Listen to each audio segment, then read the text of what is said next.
Здравейте, бакшиши! Спираме оня ден, излиза единият, гледа ми документите, рови се и ми вика: шефе, това ще е акт, не ми се занимава с писане, ама ти кажи. Аз му бутам стотачка, прибира я и точно да си тръгне и скача втория.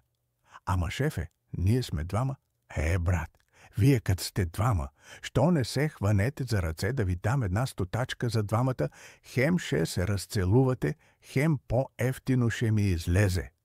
Онзи се ухили с жълтите си зъби и ми казва: айде, давай още една, да не ти пишем нищо. Давам, тръгвам си и си мисля: това дай не кара на правила, а на бакшиши, само дето не ми пуснаха касова бележка за тия 200 лева. Айде, това беше от бат Васко до следващата простотия. Харесай, абонирай се и ми драсни твоята история, долу може да стане следващия епизод.